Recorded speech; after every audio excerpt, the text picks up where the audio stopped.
talk about WWE SummerSlam 2024, man. Hell of a show, man. A lot of stuff to talk about here. So let's talk about the first match of the show. Liv Morgan versus Rhea Ripley, Amati. So we see Dominic Mysterio coming down the ramp of Rhea Ripley, playing a little bit of mind games, right? And it's good to see Dirty Dom, man, sticking up for Mama Rhea. So throughout the match, it was pretty good, right? Liv Morgan, Rhea Ripley, a lot of female ass kicking in this match. But there's a spot in this match. Okay, let's hold off right here.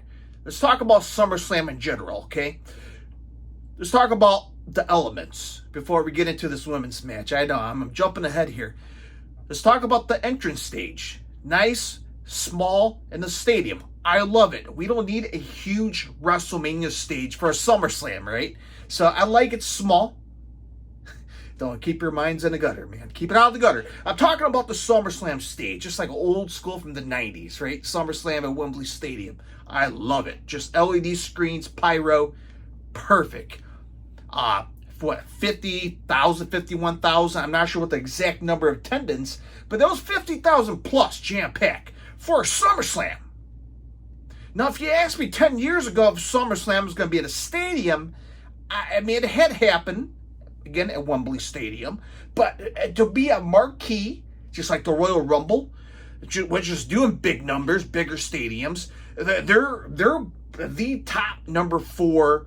I know WrestleMania is number 1, right?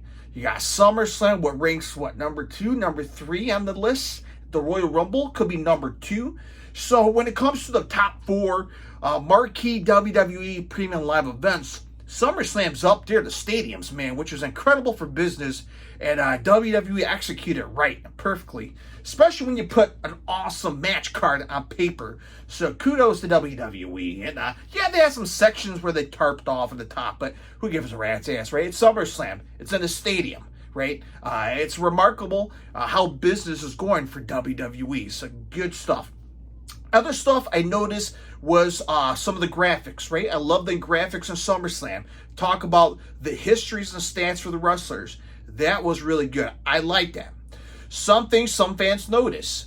There is I thought it was like a huge in-ear monitors for referees. I'm like, damn, man, are there NFL referees where they got, this match has been challenged by their manager. I'm like, why do they need this big ass monitor? And then I found out it was a camera. That's where there was a big-ass thing in here. If you looked at it and you've been paying attention, they've been doing some shots as well. POV shots like a video game, which I thought was pretty cool. Something different, something unique, which WWE has been pretty good when it comes to television shots, which has been awesome, which we'll talk about it throughout the pay-per-view or this premium live event. But the camera shot of the ears, putting it right here, with the Seth Rollins as a referee. They had it right here. You see his hands doing like this, and hold on. It's like a video game. It was pretty cool. I like the point of view. You're in the middle of the ring when you're at home. So that's pretty cool. Now, let's go back to the women's match. Liv Morgan versus Rhea Ripley. So these ladies beat the hell out of each other. They don't like each other. Dirty Dom is allegedly on the Rhea Ripley side. Allegedly. Now, if you haven't watched it, spoiler. No, and again, I highly suggest you stop this video and go watch it. But again, Rhea Ripley and Liv Morgan was just beating the hell out of each other. Now, there was a spot in the match where Liv Morgan obviously tossed Rhea Ripley in the turnbuckle, right? She tossed her in the turnbuckle. And the way she hit it is her shoulder hit the turnbuckle, but it ricocheted and hit the mat, right? Shit, I don't have my wrestling rings here to show some show and tell here. But the way they try to do is when Liv Morgan tossed Rhea Ripley to the corner of the ring, she hit it, came back, and hit the impact on the ring mat. And they made it seem like Rhea Ripley dislocated her shoulder, or her shoulder popped out, right? So that was the story, right? And that's how you do it, right? Anytime you target a body part, a body part, an ankle, a leg, an arm, a shoulder. Those are the key target parts as a pro wrestler, right? You aim something that's their weakness, and you use it and take an advantage throughout the match to weaken her, slow her down. And obviously, you can see that. Liv Morgan is trying to use that advantage by taking her out. She's on the ground cussing, pissed off because her shoulder hurts, and eventually, that's what I kind of find it ridiculous to me. Rhea Ripley decided to ram her shoulder into the announce table just to pop her arm back, right? And she gets in the ring, she's shaking it off, and then she does a perfect riptide on Liv Morgan. Like, it's just noticeable, right? She does it perfectly. She don't act like her arm's hurting. She's not doing this after she does the riptide. And just think of something noticeable, right? I'm like, okay, that's not a legit injury. They're trying to play it off here. And, she tried to get hyped up and try to pop it back in with the turnbuckle. Like, all right, just enough, man. I already know that this shit's not working now. She fooled me once, but now I'm like, you try to pop it in twice, and then you do the riptide perfectly. Forget it. So here we go. There's the turn here. Dirty Dom, right? We thought she was going to be a part of Rhea Ripley. So some of the fans saw this already. But for me, I'm like, okay, something's going on here. So eventually, I think Rhea Ripley took advantage of Liv. Dom's facial reaction. He didn't seem too happy about what Rhea Ripley's doing to Liv. Long story short, I believe there was a steel chair being involved, and eventually Dom Mysterio screwed over Rhea Ripley, and Rhea Ripley got pinned by Liv Morgan. And Liv Morgan walked away retaining the WWE Women's Champion, which I was hoping Rhea Ripley was going to win, but she didn't. And yet better, Dirty Dom, that dirty bastard, he decided to turn his back on Rhea Ripley, shocking the crowd, but yet better, he ended up kissing and a little tongue action over the damn place for Liv Morgan. So, very interesting, man. And, man, not a good way for Rhea Ripley. Not only is a bad taste in her mouth, but a bad taste for Judgment Day in general. But it gets better for Judgment Day. Will they? If you watched it, yeah, man, Judgment Day is not having a good day. They're not having a good day. After Dirty Dom double-crossed Rhea. Now, backstage, later on, Damian Priest was pissed off, right? Came storming in the Judgment Day locker room like, what the fuck, man? Who knew about this, man? Who knew about Dirty Dom turning back and training Rhea? He's telling Finn Balor, did you know it the whole time?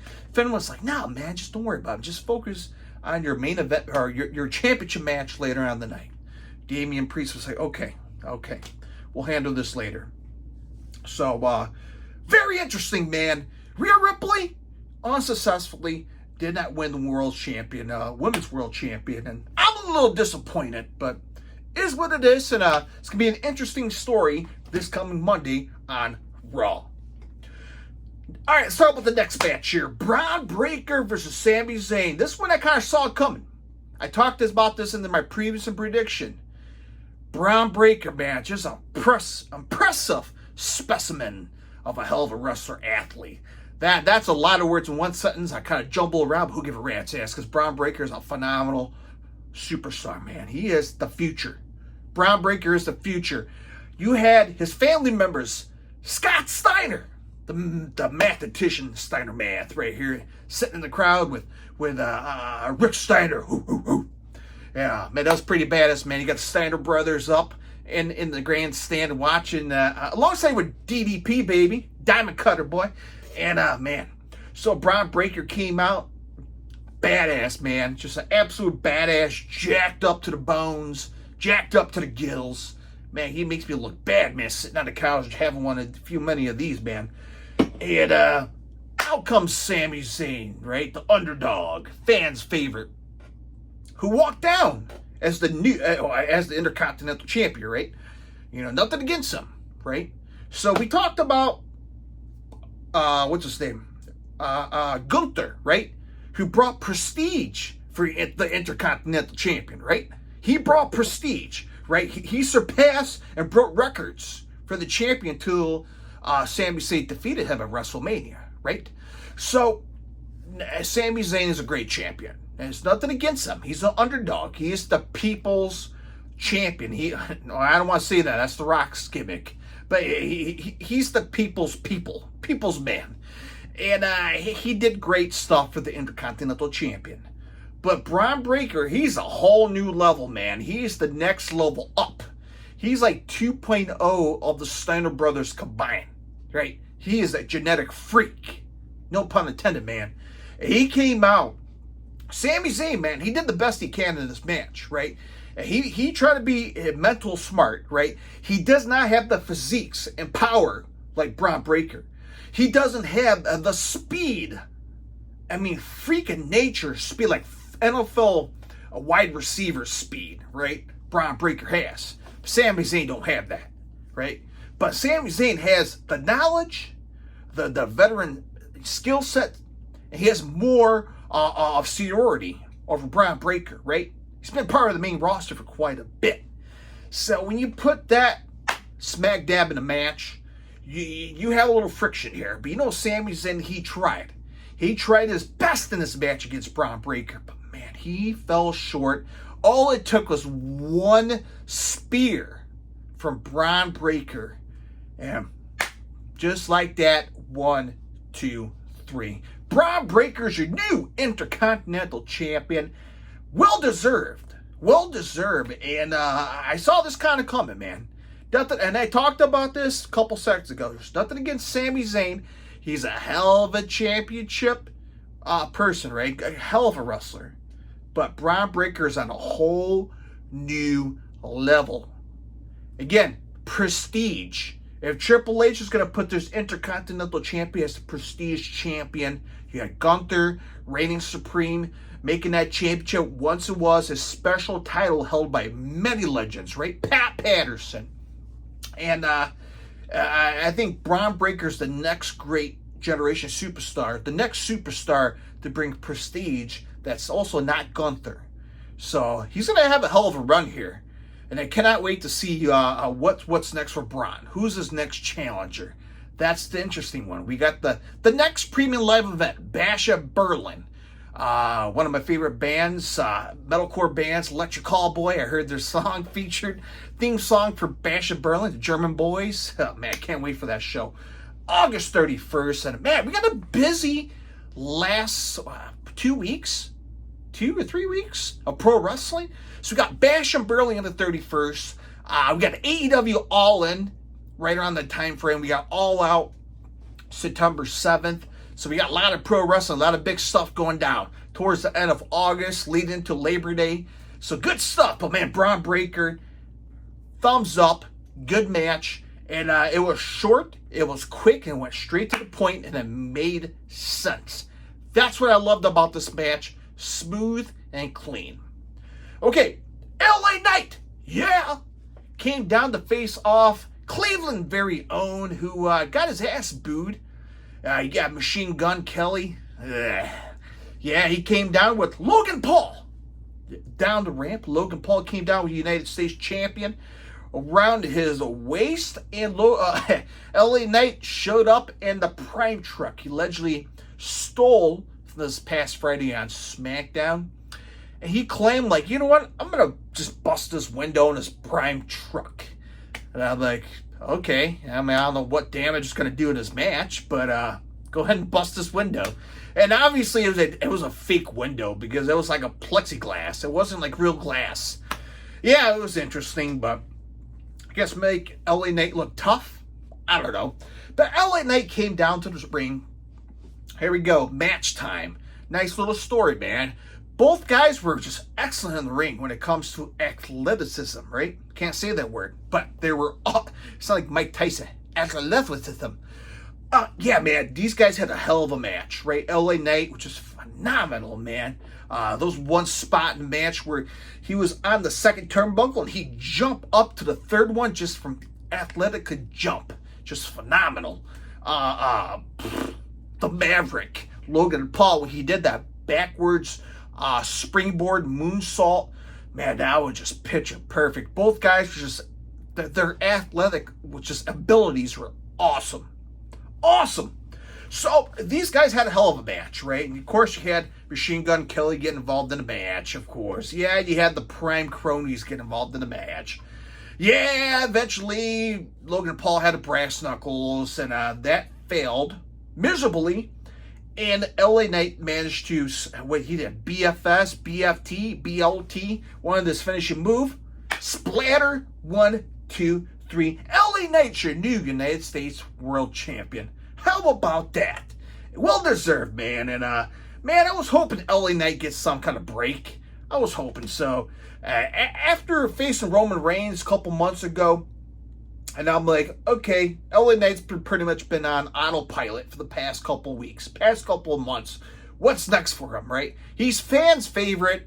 What's next? And, well, I guess the slow cooking ride for LA Knight finally got to a good spot. Yeah, LA Knight, United States champion, well deserved, and congrats to LA Knight become your new U.S. champion. How about that? Great match. All right, up next, the women's world champion Bayley came down to the ring as the world champion. Keep that in mind. Against Nia Jax at a one-on-one women's match, and you know what? Bayley tried. She tried her hardest to go against Nia Jax, of course, who were just powerful, right? Dominant in this match. And Bayley, she tried, man. She tried. There was a lot of spots we thought Nia Jax had her pinned. 1, 2 kick out, and her facial reaction from Nia, like, come on, man. And just the way she just went to town on her, pound town. But, man, it still bothers me. The Bayley got pinned and just got squished by Nia Jax. 1, 2, 3. It's painful to say, but Nia Jax is your new World Women's Champion. Maybe we got some Nia Jax believers out there. Congratulations to you. And, man, I was hoping Bayley retains. And it didn't happen. It didn't happen, man. I'm a little sad right now. I'm sad. I'm gonna keep drinking. This is why I drink. Because of shit like this. Bayley lost her title. Horrible. Anyway, let's move on here. There's nothing I can do, right? Nia Jax, your new women's world champion. Is what it is. Let's move on next. By the way, here we are, man. We got through this far, man. We got 1, 2, 3, 4 matches down. 3 matches to go. Your guys' thoughts. Comment section on YouTube and TikTok, of course. And Podcast Land, Spotify, iRadio, Google Podcasts, wherever you listen to your favorite podcast. Subscribe today. And let me know what you guys think about SummerSlam so far. So we got 3 more matches to go. What do you guys think about it so far? What's your favorite matches so far? And any of these matches, you got them right. You predict them right.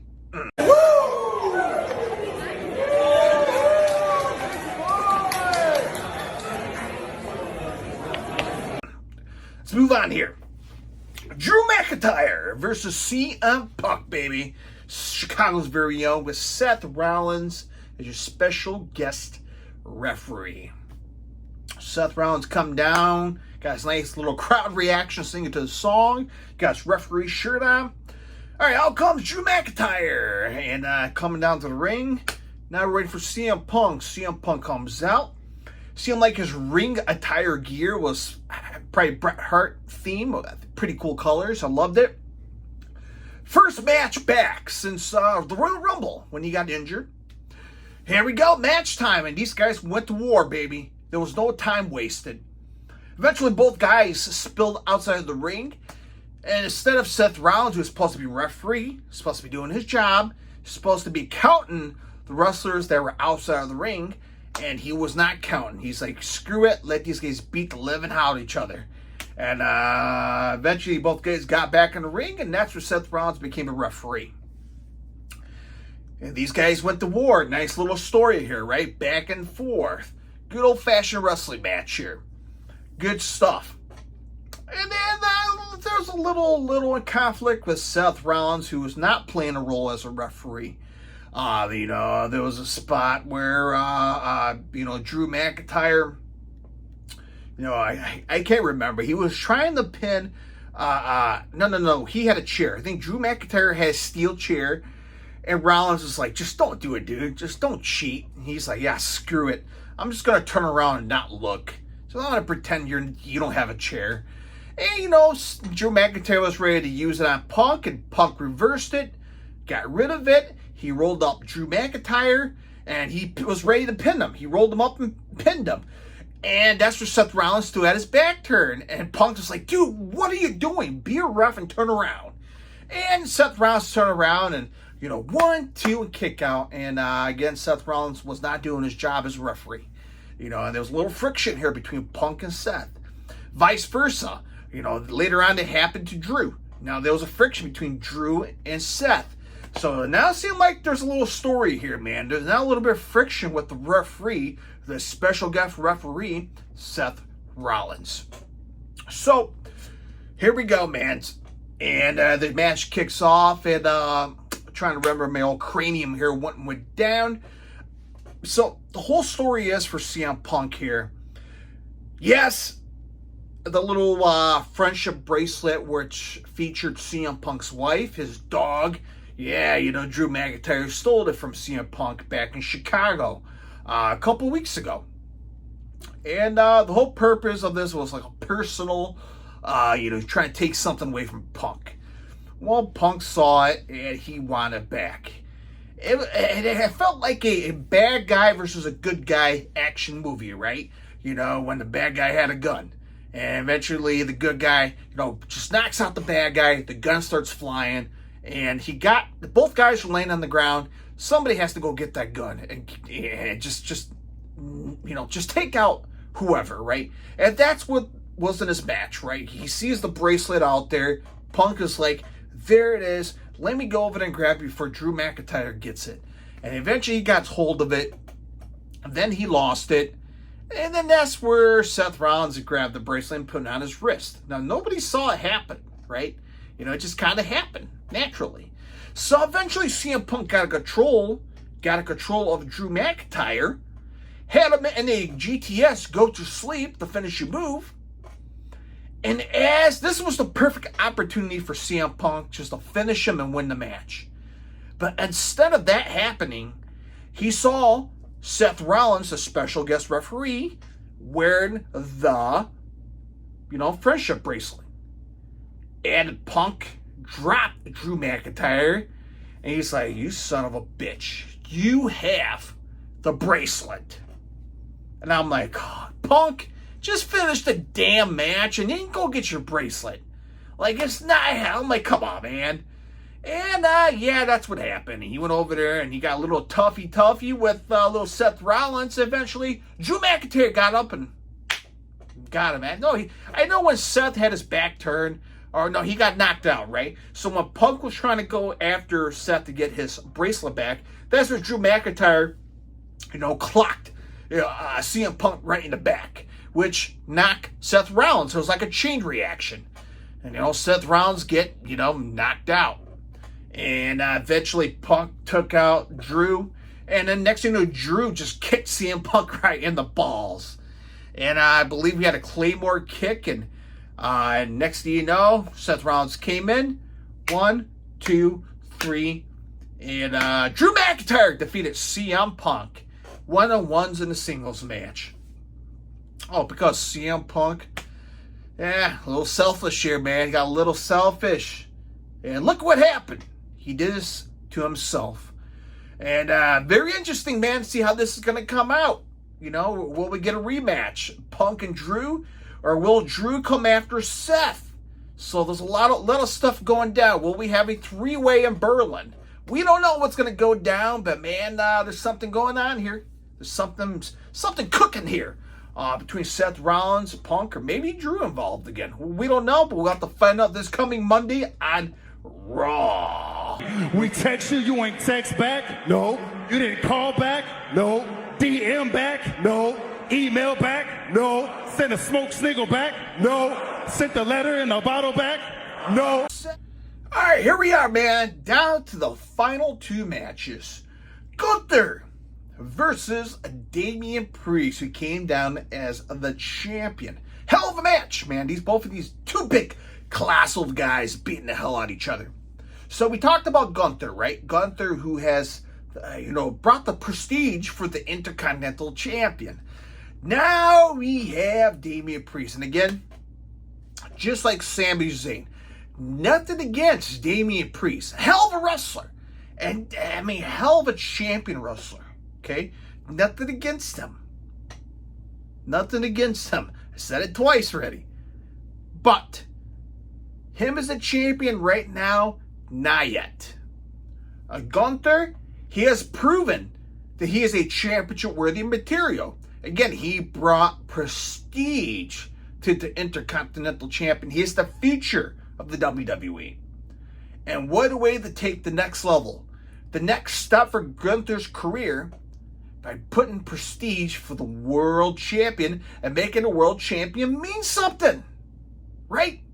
Just like the big gold belt where Ric Flair had it back in the 80s. He made it something. The NWA world champion made it something. Make it special. Make it prestige. Travel around the world with it. Show that you're our current world champion. Make something out of it. Which was Cody's doing, right? He's making his Undisputed World Champion prestige. Make it special. Make it one of a kind. Make something that fans are with you with it as a champion. Make something you want guys in line coming after you. Make it special for pay-per-views, premium live events. Make it prestige. And Damian Priest, not just yet. Right? Not just yet. But nothing against what his current run is right now, but yeah, man, it's a good run, man. Good run for Damian Priest, and now we got to see it. And hell of a match, man. Michael Cole called Gunther a T-Rex, right? A T-Rex taking drop kicks. These guys, man, just athletes, phenomenal, right? Just next level when it comes to big guys, right? Big guys in the ring beating the hell out of each other. And these guys went to war. And the big story out of this, Finn Balor, right? He was there, right? He was supposed to be there for Damian Priest's back, right? And, man, the big moment, right? The big moment. Damian Priest had Gunther pinned. But Gunther was close to the ropes. The ref had his back turned away from Finn Balor. Finn Balor grabbed Gunther's leg, put it on the ropes. Put it on the third bottom rope. 1, 2, the ref turned around. He's like, foot on the rope. No more counting. Get your ass off, Damian Priest. And, Priest thought maybe Gunther got lucky. He had his foot on the rope. Until Damian Priest saw the replay of the Jumbotron. He's like, motherfucker. Finn Balor, that son of a bitch. He turned his back on me. And he helped Gunther put that foot on the rope. And that right there, things turned. Eventually, Gunther put a chokehold on Damian Priest. And eventually, he was starting to fade away. But then he got out of it. And now, okay, we got something going on here. He had Finn Balor screwed him over. But I think Damian Priest had a chance to turn us around. Nah. Eventually, he got, I think he did a powerbomb, man. He did a powerbomb on Damian Priest, which is incredible, man. And eventually got him in a chokehold again. And Damian Priest fainted away. Referee rings the bell by, knockout or however you want to call it. And just like that, Damian Priest lost.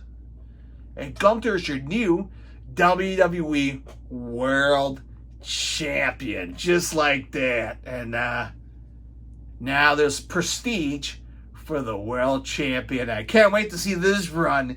Will he overshadow? Maybe will he take this World Champion to the next level like he did to the Intercontinental Champion? Oh, man, there's a lot of stuff here, man. And I'm looking for Gunther's run, man. This is going to be good stuff. Man, a lot of future contenders, man. Maybe we'll get a rematch with Damian Priest later on this month. We'll have to wait and see. But congrats to Gunther, your new WWE World Heavyweight Champion. Hell of a match. All right, up next, Cody Rhodes versus Solo Sikoa in a Bloodline Rules match. So Friday Night SmackDown, Solo Sikoa made a stipulation challenge to Cody, right? If you want me to go one-on-one against you, make it a Bloodline Rules match. And he talked about this on SmackDown. And earlier on in the week, WWE has confirmed that Solo versus Cody would be main event. I'm like, okay, all right, main event. So something's going to happen, right? There's a purpose why this match is main event, right? Something's big gonna happen towards the end of the match, right? You got to put a bang in your premium live event. It's SummerSlam in the stadium. Cody, Bloodline, something's going to happen big, right? So that's pretty obvious. And then on SmackDown, they announced that it's going to be a Bloodline Rules match. I'm like, okay, this is very clear that Roman's going to come back. Brock Lesnar's going to come back. Somebody's going to come out, right? It's pretty obvious. Similar to Night 2 WrestleMania, right? Bloodline Rules match, all right? You know, all the Bloodline members are going to come out. And then we're going to get some surprises to come out and help out Cody, right? Well, I won't get too far on it, but let's talk about it. So, we got Solo Sikoa come out, man. Looks like a star. Comes out to the ring.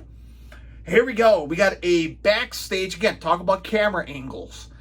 Cody sitting in his RV mobile home, right? Sitting there. I'm like, okay, this is something new. They're going to follow Cody from his RV all the way up to the ring, right? So, he comes off the RV, and there's his dog, Pharaoh. I'm like, oh, okay, this Pharaoh, his dog. So here he is walking with his dog. Here we go. Time for the big match, right? Big time field main event match. And then next thing you know, you see Double A, Arn Anderson. Man, it's good to see Double A in WWE again. Hall of Famer, right? Legendary Hall of Famer. Double A, Arn Anderson. The Four Horsemen. Here he is. On Cody's side, of course, giving him some tips, man. Gotta listen to Arn Anderson for tips. What you gotta do, man. You're the world champion. You got some friends. They're gonna be behind for you. Go out there and kick some ass. And that was a great little pump up. Arn Anderson prep talk. And then next thing you know, there's this family member. I believe it was probably Brandy's mom or a family member. Hugging Cody, handing him the crown, handing off the dog. It's showtime, baby. It's showtime. Here I'm Cody going to Gorilla. And out comes the music. And out comes Cody with a badass skull mask, pyro, fans singing his song. And man, what a star. What a star for Cody. And I'm happy for him. As a fan, I'm happy for him. Here we go. It's match time, baby. Cody versus Solo. Who's going to win? Does the match go down? These guys went to war. Hell of a match, man. There was time in the match where he thought Cody was sort of slacking here, right? He showed Solo Sikoa, showing his strength and power over Cody. I'm like, oh, man, this Solo was taking over this match. And eventually Cody was picking up steam here. See, as we got halfway through this match, there's a Bloodline Rules match. Out comes Michael Cole. Said it, man. These guys were known as Gorilla of Destiny in Japan. That was pretty cool. And Tama Tonga, Tama Loa came out. Now it's 3-on-1, right? 3-on-1 beatdown. All right, who's gonna come out? Remember, Arn Anderson said Cody has some friends. Out comes Kevin Owens, KO for the save. And then out comes Randy Orton. Now it's even, 3-on-3. Eventually, both parties end up scrambling. They powder outside of the ring. Orton, Kevin Owens, and Tonga Loa, Tama Tonga, fought backstage. Off they go. Now it's 1-on-1. Solo Sikoa versus Cody Rhodes. Here we go, baby. No interruptions. These guys are going to war, beating the hell out of each other. And in comes Jacob Fatu. And the Wolverine. Ooh. That don't sound like Wolverine, but he came in. Man, man, what the hell he did? He like a springboard off the turnbuckle. He did like a 360 tornado. Man, Jacob Fatu is phenomenal. Came in the ring, knockout Cody Rhodes. And, man, just a beatdown. Now, the crazy spot. Yeah. Jacob Fatu put Cody Rhodes on the announce table.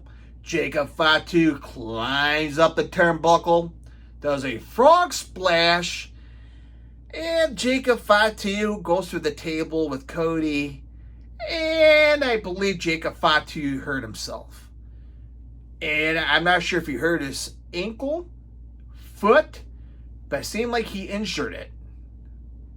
And, man, I think he was in actual pain. Like, he's like, motherfucker, fuck, shit. And he's just throwing the announcer table on the floor. He seemed legit pissed off because he just got hurt. And, that's a big no. Again, by the way, let's track back to SmackDown. Your tag team champions, the Bloodline. Yeah, I'd be pissed off too. If I was it's your worst nightmare for a wrestler who's a champion to get injured. Especially when you got rewarded by a champion the night before. I'd be pissed off too. And then you break a foot, break an ankle, and you're on the shelf for 6 or 12 months. Dude, that's your worst nightmare as a wrestler. So I'd be pissed off too, man. And, man, Jacob Fatu was pissed. He told Solo Sikoa, just get your ass down and just finish the damn match. And yeah, Jacob Fatu, man, that's sad. And there's a photo going around on social media. He's walking around the boot. Yeah, that's not good. That's not good. And I hope Jacob Fatu, oh man, we just pray it's nothing serious. That's the last thing Jacob Fatu needs. Yeah. So Solo Sikoa gets in the ring. And then the big surprise. Again, what I talked about. Some key elements WWE are teasing. It's a main event match. They made this into a Bloodline Rules match. Who comes out? OTC. Sounds like a damn we call those like a generic allergy medicine. OTC. I hate those stupid medication commercials. But it's OTC, Original Tribal Chief. That's what OTC, the brand new spanking merch from Roman Reigns. He comes out and surprises everyone. A massive pop. To me, it was like, okay, Roman's here. Here we go, the big moment. Is he a babyface? Guess for the crowd reaction, yes. He got cheered. Someone had a poster sign in the crowd of a milk carton says missing and a picture of Roman Reigns. That was awesome, man. Good old days of missing person. Roman Reigns back, baby. He comes out, takes out Solo Sikoa, and leaves. And Cody Rhodes pins him. I love him, man. Roman Reigns, again, last time we saw him, got defeated by Cody at WrestleMania Night 2. Comes out, takes out Solo Sikoa, walks away, doesn't say nothing. Cody wins and retains the world champion. Next question. What's next? What's next for Roman Reigns? What's next for Cody? Man, I can't wait to watch SmackDown to see what... Maybe Raw, we don't know. But I think SmackDown's that's something you got to watch, man. Oh, man, I'm so pissed because I'm not going to be able to watch SmackDown. I got Metallica at Soldier Field in Chicago. So, man, I can't wait to SmackDown, man. I'm definitely going to DVR it. I cannot wait to see what's going to go down on Friday, man. That's the missing piece right there. What's going to happen? Will Cody and Roman go at it again? Will we get a reuniting? Not reuniting, but could we see a Mega Powers as a tag team? Man, some good stuff coming up, man. There's a lot of good stuff. WWE's cooking, baby. They are in business. WWE SummerSlam was spectacle. Had a mix of stuff. A lot of championship changes. And the Judgment Day. What's going on for them? Finn Balor screw over Damian Priest. We had Dirty Dom screw over Ripley. I saw something where JD McDonough left the Judgment Day. I don't know if that's true or not. The Judgment Day is falling apart, right? They're imploding thanks to Liv Morgan. And, man, not looking good, man. Is there any Judgment Day left coming this Monday? All eyes are on Monday. And drop it down in the comment section right here on the show. If you're watching, or Facebook, X, Instagram, TikTok, let me know what you guys thought about WWE SummerSlam. Good stuff, baby.